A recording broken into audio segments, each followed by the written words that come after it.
So, you like Japanese demons, do you?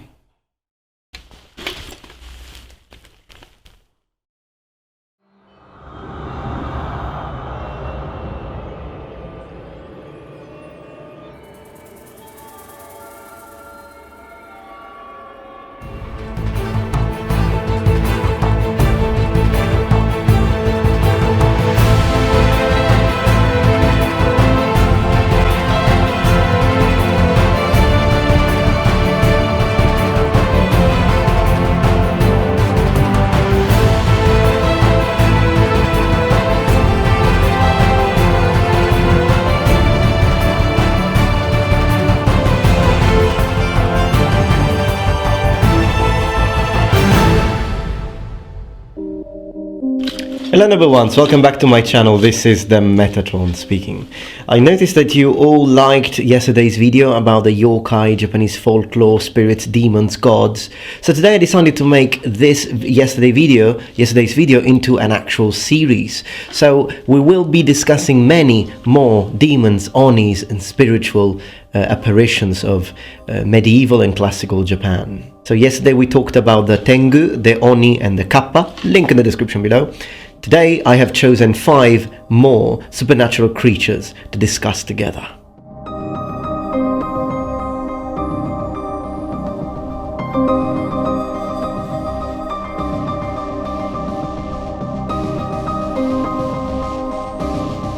Before starting with the actual examination of the Japanese folklore and these 5 mythical creatures, I'd like to take a brief moment to thank all my patrons on Patreon. In fact, I have to say that this show is possible because of your monetary support. Whether it be $1, whether it be $2, $5, any little bit helps me justifying more and more time put aside for the research that such videos and cultural and historical videos need in order to be made. Also, if you're not a supporter on Patreon but you like this sort of videos I make, please consider supporting me on Patreon, because the more supporters I have, the longer and more detailed videos I can actually make. Back on topic. Alright, so for today I chose 5 creatures that I find to be particularly fascinating, and the first one I'd like to begin with, it's actually the one that fascinates me the most. It's a creature that I think most of you must have heard, because it has appeared not only in media and films but also video games. It is the Yuki Onna, also called Yuki Musume. So starting from the name, Yuki Onna, the snow woman. Now this spirit in Japanese folklore has several possible names. As I mentioned, Yuki Musume, which means snow daughter, or as Japanese actually use Musume sometimes, just snow girl.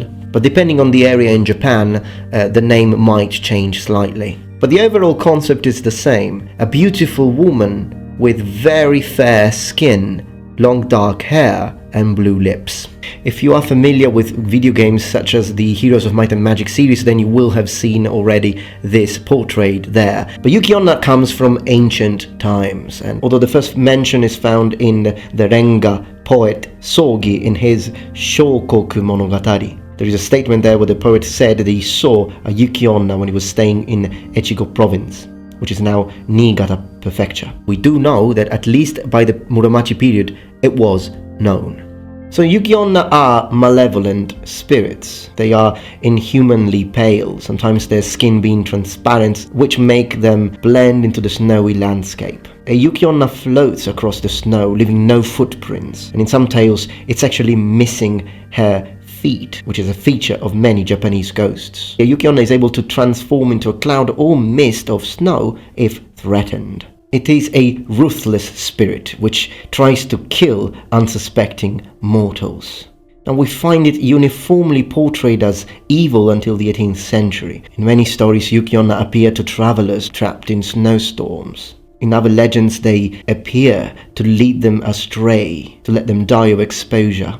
Now, depending on the legend, there might be different versions. In one version, these Yuki Onna are simply satisfied by their victim's death, but in others, they assume a more vampiric aura, draining the life force of their prey. Occasionally, even taking on a succubus-like manner, preying on weak-willed men, draining their forces and freezing them through a kiss or sex. And in the Ojiya region in Niigata prefecture, a beautiful woman came to visit a man and became the man's wife from the woman's own wishes. But she was very reluctant to go into the hot bath. For those of you who don't know, it's a very typical tradition in Japan. Japanese even today basically take a hot bath every day. They call it the ofuro. When she was made to go in the bath, she disappeared, leaving only thin, fragmented icicles floating there. In some stories, the Yuki Onna are found hugging a child, the yukinko, and apparently they ask passerbys to hug their child. When one hugs the child would become heavier and heavier until one would become covered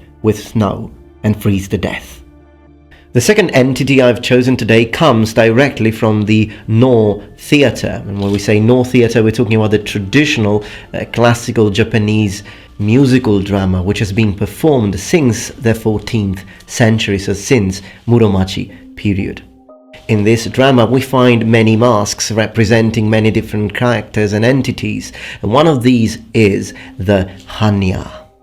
Hannya, as I said, is a mask used in Noh theatre, but it represents a jealous female demon. It possesses 2 sharp horns and a leering mouth. No one really knows the reason why they gave this name to this mask. In fact, Hannya actually comes from the idea of wisdom. Some say it's because of the perfection of wisdom sutras, which were considered to be very effective against female demons. Others say it's because of the name of the actual monk, Hannya Bo, has perfected this creation. But in all cases, the Hannya mask is portraying the soul of women who have become demons due to obsession or jealousy.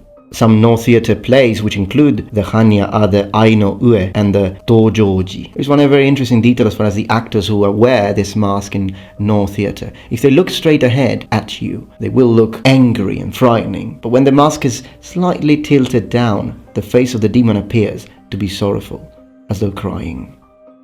Still remaining and focusing on the realm of the yurei, so the spirits, the ghosts in Japanese folklore, we will talk now about the Onryou, the vengeful spirits.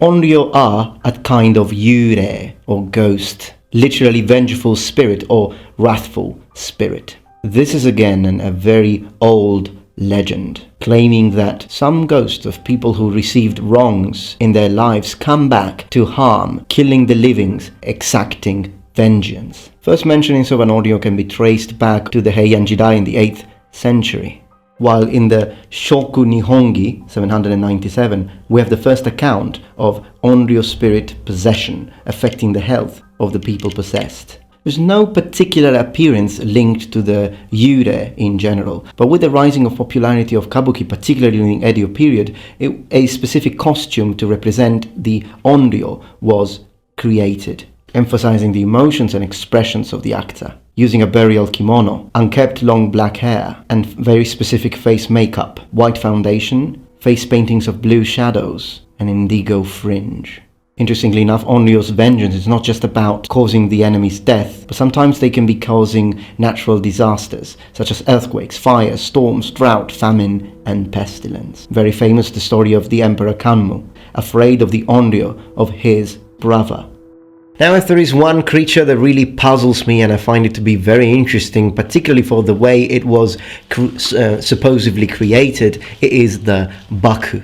Now, the Baku is an interesting creature because it's this sort of animal that devours and preys on dreams and nightmares. According to the legend, the Baku were created by the gods with the spare pieces that were left over after the gods had finished creating all other animals. These dream-devouring creatures are found in Japanese folklore as early as the Muromachi period. We find some interesting information in the Sankai Ibitsu, which was an early 17th century Japanese manuscript, which describes Baku as being with an elephant's trunk, rhino's eyes, ox tail, and tiger paws. Others depict them with an elephant's head, tusks, and trunk, with horns and tiger's claws. And these characteristics will be typical to the Baku portrayed in classical era, so pre-Meiji. Legend has it that a person who wakes up from a bad dream can call out to Baku. A child having a nightmare in Japan will wake up and repeat 3 times, "Baku-san, come eat my dreams." And legend says that the Baku will come into the child's room and devour that bad dream, allowing the child to go back to sleep peacefully. Interestingly enough though, if one calls on the Baku too often, the Baku might also devour the hopes and desires of the person as well, as only eating one dream will leave the Baku hungry. This will result in an empty life. And last but not least, today we will discuss a creature which is an entity which has to do with animals, and it is indeed the Inugami. Inugami is a dog-shaped god, particularly well known in Western Japan. In the island of Tanegashima, which is where the arquebus weapons are from, they are normally called Irigami, but it's still the same creature, and sometimes it can be written with this kanji, which is the kanji used to write the gu sound in Tengu. The phenomenon of Inugami spiritual possession was banned in the Heian period, as it was becoming rather too popular. Some people believed that they could actually make this spirit serve them and bring them benefits. But in order to do that, they had to cut off the head of a starving dog and burying the dog at a crossroad to inflame its grudges as people passed over its head, so that its spirit would turn into a curse that could be used. They even used other terrible methods, such as burying a dog alive, leaving only its head sticking out. They believed that by cutting the dog's neck just when it was about to starve, the head would fly towards and bite whatever food you put there in front of it. This would grant the person to be spiritually possessed by the Inugami forever, granting their wishes. As far as the description is concerned, the Inugami, these spirits, have a large patch of color around the size of a mouse and have split ends on their tail. Families that possess Inugami are supposedly able to raise them in the storage room chests called tansu, in the water jugs, or under the floors. However, those who are possessed are said to have feel pain in their chest, arms and feet, and sometimes bark like a dog. Inugami's spirit in the person's body develop a personality of jealousy, and when the person dies, you will find teeth marks on their body.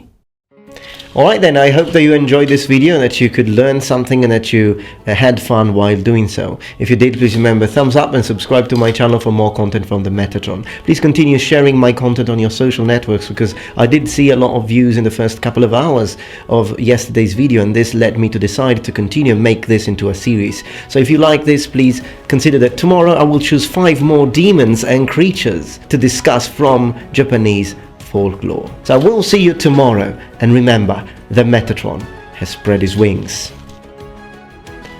Saraba!